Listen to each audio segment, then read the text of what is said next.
So I'm going to be reading ancient astral being descriptions from the ancient Roman historian Pliny from his book Natural History. Now this is extremely important and highly interesting.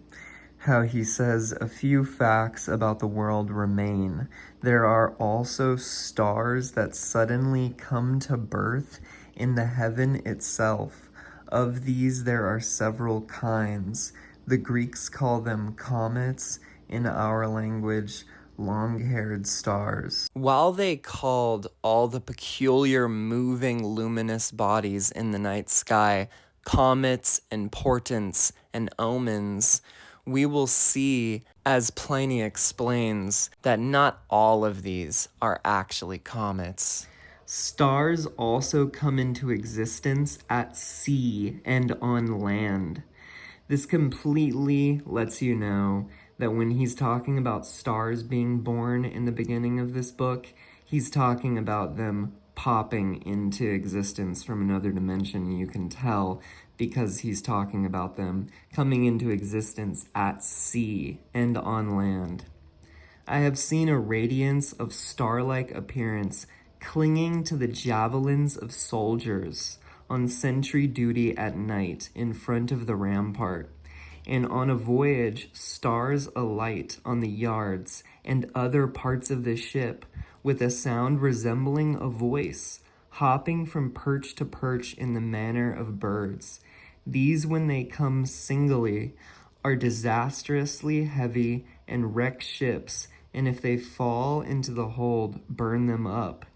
If there are two of them, they denote safety and portend a successful voyage. There seem to be helping or guiding them on these boats during their travels, and even clinging to javelins. So while they perceived comets as stars being born in the heavens, they also perceived UFOs as stars being born in the heavens. In the consulship of Gnaeus Octavius and Gaius Scribonius, a spark was seen to fall from a star and increase in size as it approached the earth, and after becoming as large as the moon, it diffused a sort of cloudy daylight, and then returning to the sky, changed into a torch.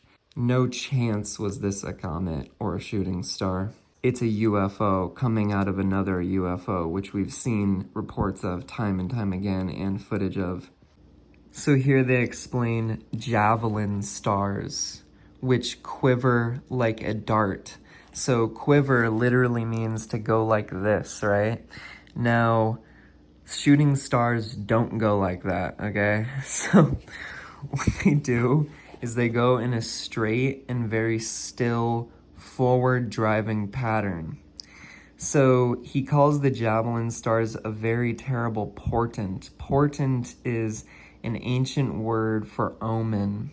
People think that it matters in what direction a comet darts, what star's strength it borrows, what shape it resembles, and in what place it shines. Now here's more on the shapes.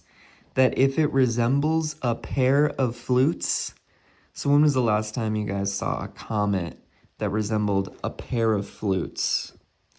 That just seems to be much more indicative of a UFO. It is a portent for the art of music if it's in that shape. In the private parts of the constellations, it portends immortality. So this is how they would interpret them as divine signs, divine messages from the higher divine realm. If it forms an equilateral triangle or rectangular quadrilateral in relation to certain positions of the fixed stars, it portends men of genius and a revival of learning. So even back then, in ancient Rome, they were interpreting these to be evolutionary signs that man's consciousness is evolving. Pliny says that the sightings don't cause the events to happen, but that the sightings occur because events are naturally about to happen. So that these beings are basically overseeing our realm, and they're warning us of when we are about to cause an event. A light from the sky by night, the phenomenon usually called night suns, was seen in the consulship of Gaius Caecilius and Gnaeus Papirius, and often on other occasions causing apparent daylight in the night.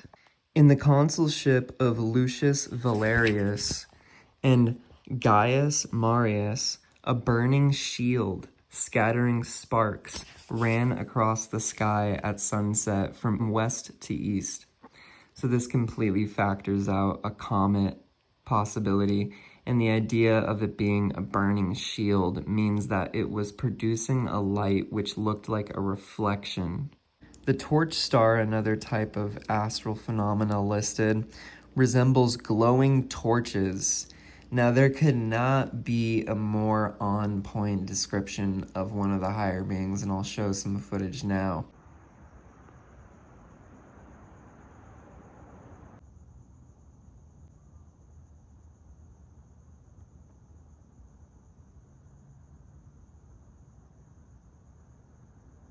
There also occurs a shining comet whose silvery tresses glow so brightly that it is scarcely possible to look at it, and which displays within its shape the likeness of a man's countenance.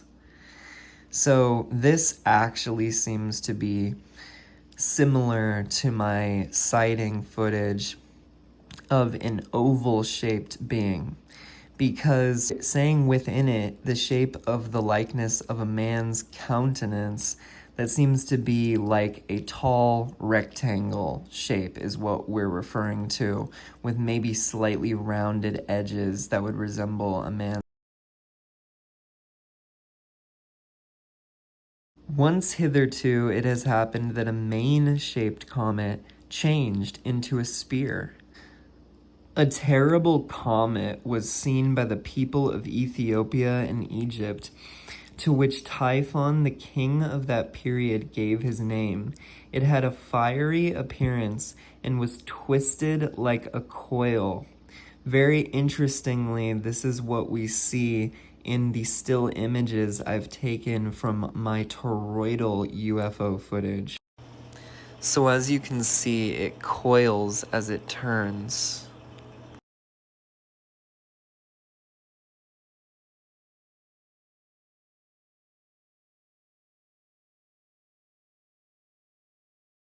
And it was very grim to behold. It was not really a star so much as what might be called a ball of fire.